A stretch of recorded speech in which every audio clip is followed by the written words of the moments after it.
Beleza, galera? Sejam bem-vindos a mais uma aula de programação orientada a objetos. Atendendo ao pedido de alguns alunos, nós hoje vamos falar de herança. Como é que a gente pode estar fazendo a aplicação desse conceito de herança, que é tão importante, né, utilizando a nossa linguagem de programação Java. Beleza? Para quem nunca ouviu falar do conceito de herança, ele é um tipo de associação que vai permitir que uma classe possa herdar dados e comportamentos de uma outra classe, né? A gente conhece bem essa realidade no conceito de herança na nossa vida do cotidiano, do dia a dia, né? Onde temos ali um filho que recebe como herança, né, de um pai ou de um avô, bens, né? Os bens são herança que passa de pai para filho. Então, esse conceito de herança também é possível a gente aplicar na programação orientada a objetos. Então, permite que uma classe possa herdar todas as características, né, o comportamento de uma outra classe, que a gente vai chamar de classe pai, beleza? Outro ponto importante também, a principal vantagem desse tipo de mecanismo é o reuso de código, então a gente pode estar reutilizando o código. Vamos aproveitar a sintaxe que nós criamos com a primeira classe, eu posso reaproveitar isso, que eu não vou precisar reescrever o meu código. E ainda assim a gente consegue também fazer um método chamado polimorfismo. Pretendo mais para frente fazer um vídeo também falando sobre polimorfismo, tá? Fiquem atentos aí às novidades que a gente vai estar colocando aqui no canal. Outro ponto importante é como é que a gente descreve essa nomenclatura de herança, né? Por exemplo, aqui a gente tem uma classe A extends B. Classe A extend B. O que que isso significa? Se tivesse no enunciado de uma prova, esse contexto, classe A extend B. O que está acontecendo aí? É a classe A que recebe os dados de B? É a classe B que recebe os dados de A? Né? Como é que a gente faz a leitura disso? Então, a gente pode fazer a leitura de três maneiras. A primeira, classe A será uma extensão da classe B, perfeito? Então, esse extends, né, vem justamente desse termo de extensão. Então, a classe A será uma extensão da classe B, esse é um ponto. Uma segunda forma da gente compreender essa expressão é a classe A será filha da classe B. Então, a gente subentende que a classe B é a classe pai, né? E a classe A será filha, que vai receber os dados, né? E falando de dados, a gente está falando de atributos, tá? Da classe. E os comportamentos, quando a gente fala de comportamento que a gente mencionou aqui em cima, são os métodos, tá? Dados são os atributos de uma classe, então ele recebe tanto os atributos como os métodos, que são os comportamentos. Tá? Então, essa é uma segunda forma da gente compreender essa expressão aí. A classe A, ela também herda atributos e métodos de B. Tá? Essa é outra maneira, então, da gente compreender. Só para vocês terem em mente que toda vez que quando eu falo uma classe A extends B, quer dizer que ela é uma classe que é filha de uma classe pai chamada B, nesse contexto que a gente está colocando aqui. Beleza?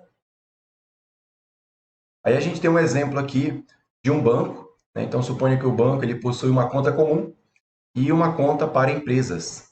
Então, dentro desse banco, eu posso abrir uma conta comum, pessoa física, e uma conta para pessoa jurídica, para empresas, certo? Sendo que a conta para empresas possui todos os membros. Aí, quando a gente está falando de membros aqui, pessoal, todos os atributos e métodos. Fala membros, todos os membros da conta comum. Então, a conta que a gente abre para uma empresa, ela vai ter todos os atributos e métodos da conta comum, certo?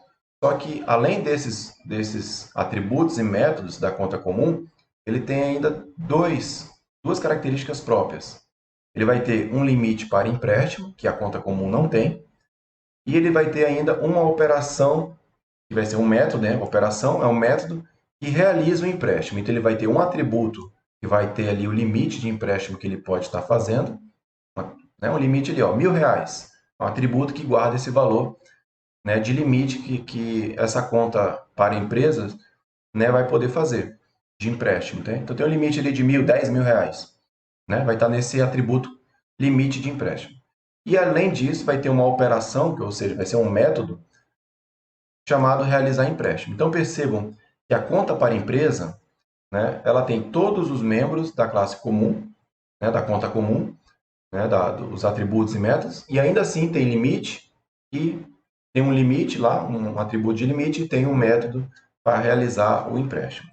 Tá? Basicamente, a conta comum, se a gente fosse representar no diagrama da UML, a gente poderia fazer essa representação aqui. Ó. Conta comum, essa aqui é o nome dela, né?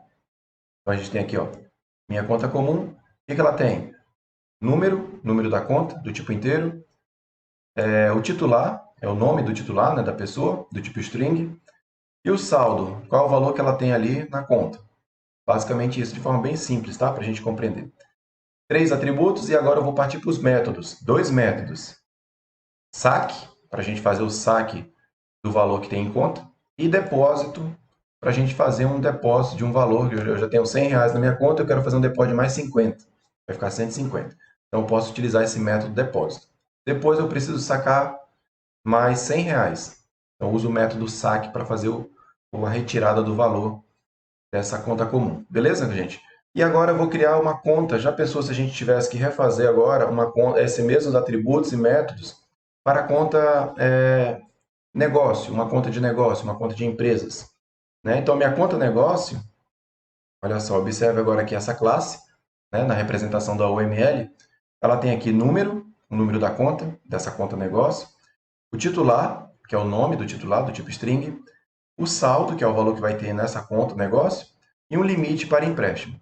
Então, percebam que se a gente olharmos os 3 atributos que temos aqui na conta comum, todos os 3 estão aqui, né? Estão aqui nesse intervalo. E o limite foi o que adicionou. O único que teve aqui a mais, sinalzinho de mais aqui, beleza? É esse limite de empréstimo. Tá? Perceba que a gente está duplicando aí atributos, né? E vamos agora olhar os métodos dessa classe conta negócio. Vamos observar aqui, ó. Ele tem um saque, que eu posso fazer um saque na conta negócio também. Tem um depósito, para mim fazer um depósito nessa conta negócio.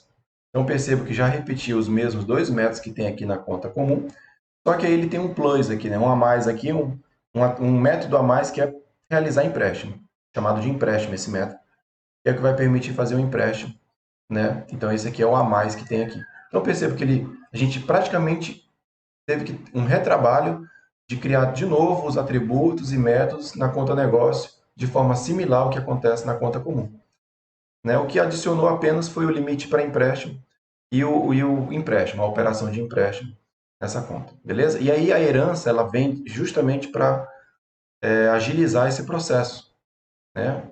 Aprimorar o processo de codificação e não fazer com que o programador tenha que ficar reescrevendo o código, beleza, galera? Então aí, ó, teve esse plus aí, né? Esses dois que a gente já marcou, ó, limite empréstimo, né? E o empréstimo, a operação de empréstimo. Se a gente for aplicar o conceito de herança, a gente está falando de UML aqui, né? Então a herança ela permite que a gente reutilize os atributos e métodos, tá, de uma classe que já foi criada no meu programa, tá bom? Então, como é que seria a aplicação de herança? O que antes, né, vocês viram aqui do modo, esse aqui é o modo comum, né, que a gente pode estar falando, um modo de reescrita, né, tendo que fazer toda a escrita novamente das classes que eu tenho, tanto da conta comum como da conta negócio. Se eu quiser fazer a aplicação do conceito de herança na UML, como é que ficaria essa representação? Ficaria assim, né, como vocês estão vendo aqui à direita. Eu tenho a minha conta comum, tá? Tá aqui a minha conta comum. E da minha conta comum, eu posso estar agora gerando uma classe filha. Essa aqui é a representação da classe filha, tá? Esse tipo de ligação aqui, ó, quer dizer que essa classe aqui de baixo, conta negócio, ela está recebendo todos os atributos que tem aqui em cima e todos os métodos, tá? Da classe pai. E ainda estou adicionando exclusivamente, especificamente nessa classe filha, o limite de empréstimo. Então, o limite de empréstimo, estou aplicando aqui, e a operação que realiza o empréstimo aqui também. Beleza? Então, faço uma comparação para vocês verem, né? O modo tradicional, replicando todo o código, duplicando praticamente os atributos e metas, e do modo utilizando herança, tá? Com base na OML, para vocês verem como a gente conseguiu sintetizar bastante, né, o nosso código. Então, eu crio uma classe pai e a classe filha, né, eu faço com que ela herde todos os atributos e métodos, e eu só adiciono os atributos e métodos específicos dessa classe filha. Otimiza bastante o nosso tempo, e é por isso que a orientação a objetos é tão interessante, porque daí a gente consegue reaproveitar, né, os códigos que a gente já implementou anteriormente.